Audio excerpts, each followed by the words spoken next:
I'm a medical illustrator, and I come from a slightly different point of view. I've been watching since I grew up the expressions of truth and beauty in the arts and truth and beauty in the sciences, and while these are both wonderful things in their own right, they both have very wonderful things going for them. Truth and beauty as ideals that can be looked at by the sciences and by math are almost like the ideal conjoined twins that a scientist would want to date. These are expressions of truth as awful things, by meaning they are things you can worship. They are ideals that are powerful, they are irreducible, they are unique, they are useful, sometimes often a long time after the fact. And you can actually roll some of the pictures now, because I don't want to look at me on the screen. Truth and beauty are things that are often opaque to people who are not in the sciences. They are things that that describe beauty in a way that is often only accessible if you understand the language and the syntax of the person who studies the subject in which truth and beauty is expressed. If you look at the math E equals mc squared, if you look at the cosmological constant where there's an anthropic ideal where you see that life had to evolve from the numbers that describe the universe, these are things that are really difficult to understand. And what I've tried to do since I had my training as a medical illustrator, since I was taught animation by my father, who was a sculptor and my visual mentor, I wanted to figure out a way to help people understand truth and beauty in the biological sciences by using animation, by using pictures, by telling stories, so that the things that are not necessarily evident to people can be brought forth and can be taught and can be understood. And students today are often immersed in an environment where what they learn is subjects that have truth and beauty embedded in them, but the way they're taught is compartmentalized, and it's drawn down to the point where the truth and beauty are not always evident. It's almost like that old recipe for chicken soup, where you boil the chicken until the flavor is just gone.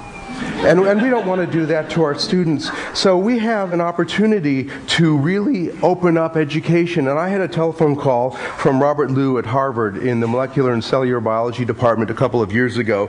And he asked me if my team and I would be interested and willing to really change how medical and scientific education is done at Harvard. And so we embarked on a project that would explore the cell, that it would explore the truth and beauty inherent in molecular and cellular biology, so that students could understand a larger picture that they could hang all of these facts on, that they could have a mental image of the cell as a large, bustling, hugely complicated city that's occupied by micro-machines.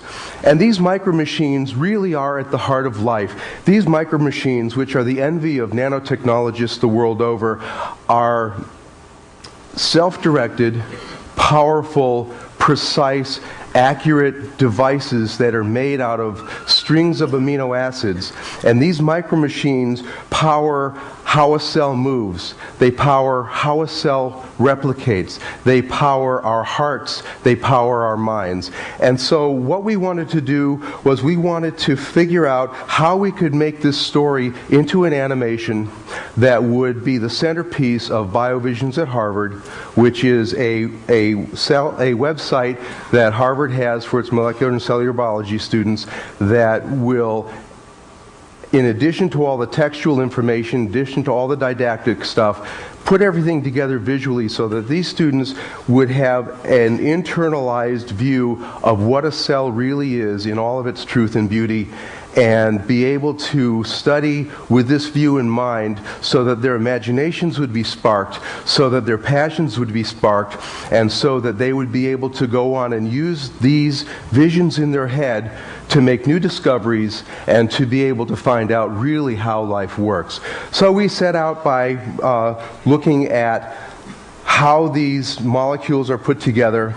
we worked with a theme which is you've got macrophages that are streaming down a capillary, and they're touching the surface of the capillary wall, and they're picking up information from cells that are on the capillary wall, and they are given this information that there's an inflammation somewhere outside where they can't see and sense, but they get information that causes them to stop, causes them to internalize that they need to make all of the various parts that will cause them to change their shape and try to get out of these capillary and find out what's going on. So these molecular motors, we had to work with the Harvard scientists and data bank models of the atomically accurate molecules and figure out how they moved and figure out what they did and figure out how to do this in a way that was truthful in that it imparted what was going on, but not so truthful that the compact crowding in a cell would prevent the vista from happening. And so what I'm going to show you is a 3-minute Reader's Digest version of the first aspect of this film that we produced. It's an ongoing project that's going to go another 4 or 5 years. And I want you to look at this and see the paths that the cell manufactures, these little walking machines. They're called kinesins that take these huge loads that would challenge an ant in relative size. Run the movie, please. But these machines that power the inside of the cells are really quite amazing, and they really are the basis of all life, but because all of these machines interact with each other, they pass information to each other, they cause different things to happen inside the cell, and the cell will actually manufacture the parts that it needs on the fly from information that's brought from the nucleus by molecules that read the genes. And no life, from the smallest life to everybody here, would be possible without these little micro machines. In fact, it would really, in the absence of these machines, have made the attendance here, Chris, really quite sparse.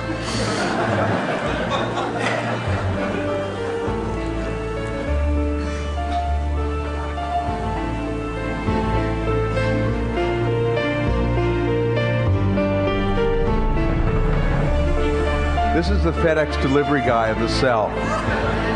This little guy is called a kinesin, and he pulls a sack that's full of brand new manufactured proteins to wherever it's needed in the cell, whether it's to a membrane, whether it's to an organelle, whether it's to build something or repair something. And each of us has about 100,000 of these things running around right now inside each one of your 100 trillion cells. So no matter how lazy you feel, you're not really intrinsically doing nothing. So what I want you to do when you go home is think about this and think about how powerful our cells are, and think about some of the things that we're learning about cellular mechanics. And once we figure out all that's going on, and believe me, we know almost 1% of what's going on.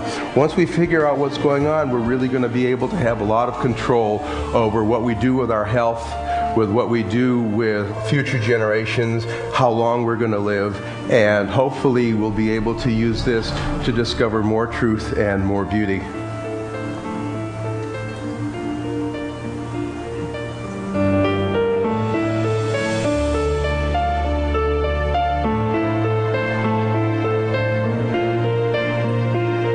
But it's really quite amazing that these cells, these micro machines, are aware enough of what the cell needs that they do their bidding, they work together, they make the cell do what it needs to do, and their working together helps our bodies, huge entities that they will never see, function properly.